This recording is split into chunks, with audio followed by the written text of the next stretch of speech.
Malam teman-teman, pada kesempatan kali ini saya ingin menyampaikan video ulasan tentang film The Monkey King. King ini adalah salah satu film yang didistribusikan oleh Netflix Studio pada tanggal 30 Juli 2023 dan disutradarai oleh Anthony Stacchi.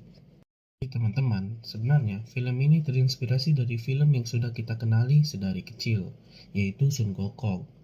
Jadi, pada awalnya ada seekor monyet yang terlahir dari batu. Monyet ini terlahir sendiri, tanpa keluarga.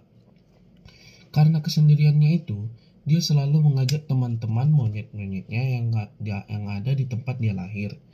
Dan karena kesalahannya, salah satu monyet yang merupakan teman-temannya itu dicuri oleh siluman jahat.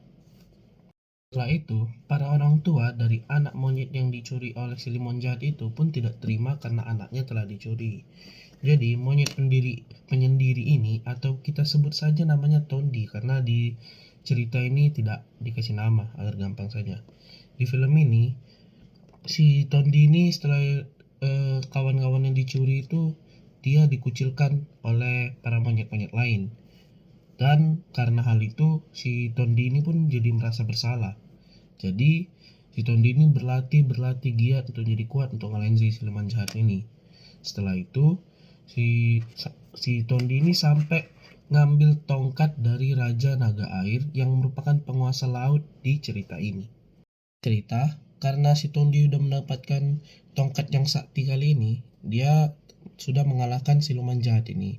Jadi karena dia sudah mengalahkan siluman jahat ini dan menyelamatkan monyet-monyet yang telah dicuri, dia pun dipuja-puja oleh monyet-monyet di pulau itu dan diberi nama Kera Sakti atau Raja Monyet. Ya. Tapi karena si monyet ini belum puas, dia masih merasa dia itu masih sendiri. Jadi dia ingin bergabung dengan dewa-dewa kayangan atau juga bisa disebut dewa-dewa abadi. Jadi salah satu leluhur monyet yang ada di pulau itu berkata kalau dia sampai ingin dilirik oleh salah satu dewa kayangan atau dewa abadi, minimal dia harus mengalahkan 100 siluman. Jadi setelah itu dia mengembara sampai dia mengalahkan 100 siluman. Jadi setelah dia telah membunuh siluman terakhir, yaitu yang siluman ke-100, dia mendapatkan asisten bernama Lin. Jadi sebenarnya Lin ini tanpa dia ketahui adalah penyuruh dari asisten dari Raja Naga Air itu, yang tongkatnya telah dicuri oleh si Tondi ini. Jadi si Tondi ini bersama si Lin ini bekerja sama buat membuat dia menjadi abadi, karena ternyata setelah dia mengalahkan 100 siluman itu dia belum menjadi abadi, belum menjadi dewa kayangan juga. Jadi dia berpikir kalau dia menjadi abadi atau tidak bisa mati, dia bisa bergabung dengan dewa kayangan. Jadi mereka pergi mengembara, memasuki neraka, melawan siluman yang ada di neraka dan mencoret nama si Tondini dari list orang yang telah mati gitu. Jadi dia karena telah dicoret dia tidak bisa mati lagi. Jadi dia setelah itu ternyata dia hanya tidak bisa menua setelah namanya dicoret, tapi tetap bisa dibunuh. Oleh karena itu dia pergi ke tempatnya para dewa kayangan, yaitu di langit lah ya.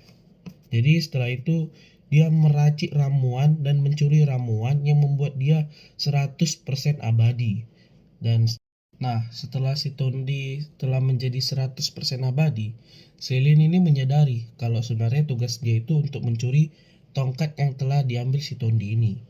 Jadi pada percobaan sebenarnya sebelum ini dia sudah mencoba beberapa kali mencuri tongkat itu, tapi gak bisa soalnya tongkat itu lengket terus ke tangan si Tondi ini.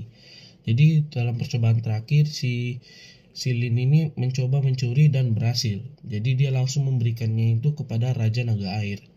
Nah, karena mengetahui hal itu, si Tondi ini pun jadi murka dia jadi marah sama si Lin, terus dia pergi ke tempatnya Raja Naga Air untuk mengambil tongkatnya kembali. Jadi dia ngamuk di situ, menghancurkan segalanya sampai Raja Naga Air juga dikalahkan. Oleh karena dia mengamuk terus-menerus, dewa-dewa kayangan pun harus turun untuk mengalahkan si kera sakti ini. Tapi karena kekuatannya terlalu kuat, jadi tidak cukup kekuatannya. Jadi para dewa kayangan abadi ini pun dikalahkan. Jadi langkah terakhirnya ini salah satu dewa tertinggi yaitu Buddha datang untuk menangani si Tondi ini. Jadi si Buddha ini memberi tantangan kalau dia bisa melewati telapak tangan Buddha, dia berarti adalah dewa paling kuat di alam semesta ini. Jadi si Tondi ini pun tanpa mikir panjang langsung nerima tantangan, ya kan? Dia langsung meleset luar jauh terus sampai angkasa dan sampai ditandainya dengan kencingnya itu di luar angkasa itu. Tapi ternyata itu belum keluar dari telapak tangan si Buddha itu. Oleh karena dia gagal, si Tondi ini pun disegel dan dibuat merenung tentang kesalahannya sendiri. Kita akan masuk ke sesi kelebihan dan kekurangan. Jadi pada sesi kelebihan, menurut saya film ini sangat bagus. Tidak seperti film-film Raja Monyet sebelumnya. Film ini dibuat dengan efek-efek yang sangat bagus. Ya mungkin karena ini kartun, ya kan. Efek-efeknya ini sangat bagus dibandingkan dengan film-film Sun Gokong lainnya. Dan juga alurnya ini kita gampang dimengerti, tidak seperti alur-alur cerita Raja Monyet yang lain. Tapi untuk kekurangannya, menurut saya kekurangannya itu menurut saya ada pada si Lin ini. Si Lin ini yang seharusnya karakter pendamping, ya kan, tidak memberi sesuatu yang sangat signifikan. Palingan dia hanya bekerja sama dengan Buddha untuk mengalahkan si Tondi ini. Tapi selain itu dia sebagai karakter pendamping tidak memberikan sesuatu yang sangat bagus untuk si Tondi ini. Video ulasan tentang The Monkey King dari saya. Jadi semua yang saya katakan ini berdasarkan pendapat saya saja. Jadi jika kalian tidak terima, tidak apa-apa.